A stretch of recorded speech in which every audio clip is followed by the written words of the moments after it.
വായിക്കുന്ന വിശുദ്ധ വേദപുസ്തക ഭാഗം യോശുവയുടെ പുസ്തകം 22-ാം അധ്യായം 1 മുതൽ 34 വരെയുള്ള വിശുദ്ധ വചനങ്ങൾ കേൾപ്പേൻ. കാലത്ത് യോശുവ രൂബേന്യരെയും ഗാദിരെയും മനുഷ്യരുടെ പാതിഗോത്രത്തെയും വിളിച്ചു. അവരോട് പറഞ്ഞതോ, യഹോവയുടെ ദാസനായ മോശെ നിങ്ങളോട് കൽപ്പിച്ചതൊക്കെയും നിങ്ങൾ പ്രമാണിക്കുകയും ഞാൻ നിങ്ങളോട് കൽപ്പിച്ച സകലത്തിലും നിന്റെ വാക്ക് അനുസരിക്കുകയും ചെയ്തിരിക്കുന്നു. നിങ്ങൾ ഈ കാലമൊക്കെയും നിങ്ങളുടെ സഹോദരന്മാരെ ഇന്നുവരെ വിട്ടുപിരിയാതെ നിങ്ങളുടെ ദൈവമായ യഹോവയുടെ കൽപ്പന പ്രമാണിച്ച് നടന്നിരിക്കുന്നു. ഇപ്പോൾ നിങ്ങളുടെ ദൈവമായ യഹോവ നിങ്ങളുടെ സഹോദരന്മാർക്കു താൻ വാഗ്ദത്തം ചെയ്തതുപോലെ സ്വസ്ഥത നൽകിയിരിക്കുന്നു.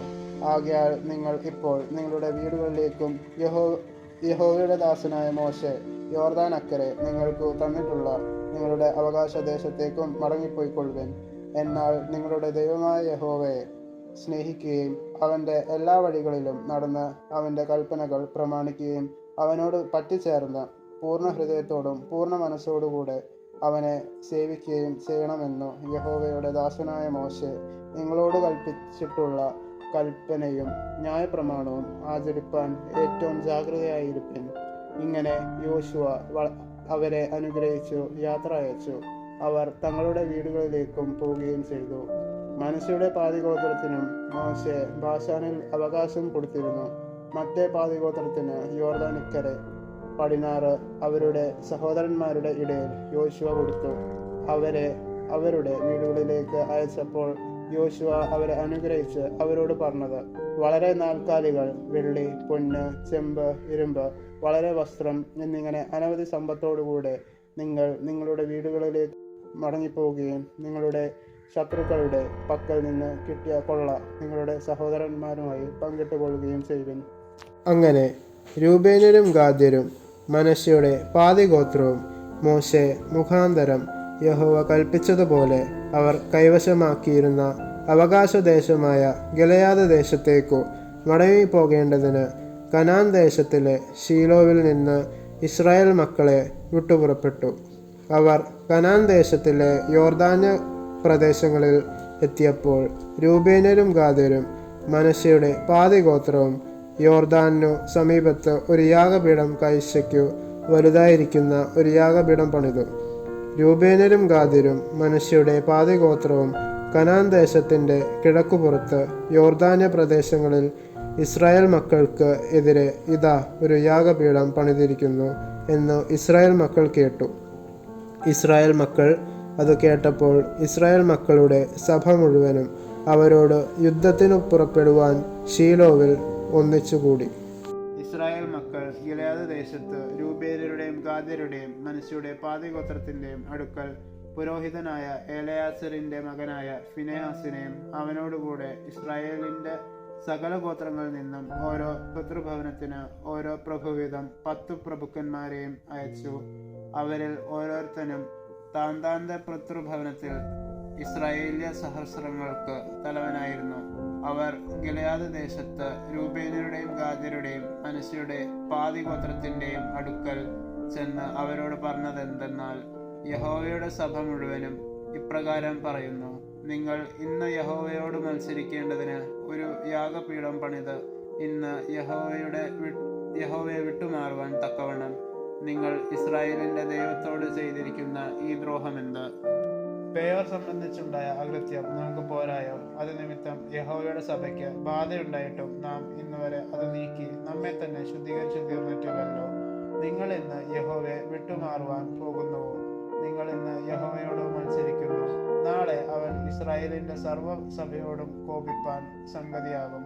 നിങ്ങളുടെ അവകാശദേശം അശുദ്ധം എന്ന വരികിൽ യഹോവയുടെ തിരുനിവാസം ഇരിക്കുന്നതായ യഹോവയുടെ അവകാശദേശത്തേക്ക് കടന്നു വന്നു ഞങ്ങളുടെ ഇടയിൽ അവകാശം വാങ്ങുവിൻ. എന്നാൽ നമ്മുടെ ദൈവമായ യഹോവയ യാഗപീഠം ഒഴികെ ഒരു യാഗപീഠം പണിത് യഹോവയോട് ഞങ്ങളോട് മത്സരിക്കരുത്. സേരഹിന്റെ മകനായ ആഖാൻ ശമപാപിത വസ്തു സംബന്ധിച്ച് ഒരു കുറ്റം ചെയ്യുകയാൽ കോപം ഇസ്രായേലിന്റെ സർവ്വസഭയോടും മേൽ വീണില്ലയോ? അവൻ മാത്രമല്ലല്ലോ അവന്റെ അകൃത്യത്താൽ നശിച്ചത്. അതിന് രൂബേന്യരും ഗാദ്യരും മനശ്ശെയുടെ പാതിഗോത്രവും ഇസ്രായേൽ ശ്രേഷ്ഠങ്ങളുടെ തലവന്മാരോട് ഉത്തരം പറഞ്ഞത്, സർവ്വബലവനാകുന്ന ദൈവമായ യഹോവ തന്നെ അറിയുന്നു. ഇസ്രായേലും അറിയട്ടെ, ഞങ്ങൾ യഹോവയോടുള്ള മത്സരത്താലോ ദ്രോഹത്താലോ അങ്ങനെയെങ്കിൽ ഇന്ന് തന്നെ നിന്റെ രക്ഷ ഞങ്ങൾക്കില്ലാതെ പോകട്ടെ. യഹോവയെ വിട്ടുമാറേണ്ടതിന് ഞങ്ങൾ ഒരു യാഗപീഠം പണിതുവെങ്കിൽ, അല്ല അതിന്മേൽ ഹോമയാഗവും ഭോജനയാഗവും അർപ്പിപ്പാനോ സമാധാനയാഗങ്ങൾ കഴിപ്പാനോ ആകുന്നുവെങ്കിൽ യഹോവ തന്നെ ചോദിച്ചു കൊള്ളട്ടെ. നാളെ നിങ്ങളുടെ മക്കൾ ഞങ്ങളുടെ മക്കളോട്, ഇസ്രായേലിന്റെ ദൈവമായ യഹോവയുമായി നിങ്ങൾക്ക് എന്ത് കാര്യമുള്ളൂ? ഞങ്ങളുടെയും രൂബേന്യരും ഗാദ്യരുമായ നിങ്ങളുടെയും മധ്യേ യഹോവ യോർദാനെ അതിരാക്കിയിരിക്കുന്നു. നിങ്ങൾക്ക് യഹോവയിൽ ഒരു ഓഹരിയില്ല എന്ന് പറഞ്ഞു. നിങ്ങളുടെ മക്കൾ ഞങ്ങളുടെ മക്കൾക്കോ യഹോവയെ ഭയപ്പെടാതിരിപ്പാൻ സംഗതി വരുത്തും എന്നുള്ള ശങ്ക കൊണ്ടല്ലയോ ഞങ്ങൾ ഇത് ചെയ്തത്? അതുകൊണ്ട് നാം ഒരു യാഗപീഠം പണിക എന്ന് ഞങ്ങൾ പറഞ്ഞു. ഹോമയാഗത്തിനല്ല ഹനനയാഗത്തിനുമല്ല. ഞങ്ങൾ യഹോവയുടെ സന്നിധാനത്തിൽ ഞങ്ങളുടെ ഹോമയാഗങ്ങളാലും ഹനനയാഗങ്ങളാലും സമാധാനയാഗങ്ങളാലും അന്തർശുശ്രൂഷ അനുഷ്ഠിക്കുകയും നിങ്ങളുടെ മക്കൾ നാളെ ഞങ്ങളുടെ മക്കളോട് നിങ്ങൾക്ക് യഹോവയിൽ ഒരു ഓഹരിയില്ല എന്ന് പറയാതിരിക്കുകയും ചെയ്യേണ്ടതിന് ഞങ്ങൾക്കും നിങ്ങൾക്കും നമ്മുടെ ശേഷം നമ്മുടെ സന്തതികൾക്കും മധ്യേ ഒരു സാക്ഷിയായിരിക്കേണ്ടതിനുമത്രേ. അതുകൊണ്ട് ഞങ്ങൾ പറഞ്ഞത്, നാളെ അവർ നമ്മോടോ നമ്മുടെ സന്തതികളോടോ അങ്ങനെ പറയുമ്പോൾ ഹോമയാഗത്തിനല്ല ഹനനയാഗത്തിനുമല്ല ഞങ്ങൾക്കും നിങ്ങൾക്കും മധ്യേ സാക്ഷിയായിരിക്കേണ്ടതിന് തന്നെ ഞങ്ങളുടെ പിതാക്കന്മാരുണ്ടാക്കിയിട്ടുള്ള യഹോവയുടെ യാഗപീഠത്തിന്റെ പ്രതിരൂപം കാൺമീൻ എന്ന് മറുപടി പറയുവാൻ ഇടയാകും. ഞങ്ങൾ നമ്മുടെ ദൈവമായ യഹോവയുടെ തിരുനിവാസത്തിന്റെ മുമ്പാകെയുള്ള അവന്റെ യാഗപീഠം ഒഴികെ ഹോമയാഗത്തിനോ ഭോജനയാഗത്തിനോ ഹനനയാഗത്തിനോ വേറൊരു യാഗപീഠം ഉണ്ടാക്കിയിട്ട് യഹോവയോട് മത്സരിക്കുകയും ഇന്ന് യഹോവയെ വിട്ടുമാറുകയും ചെയ്യുവാൻ ഞങ്ങൾക്ക് സംഗതി വരരുതേ.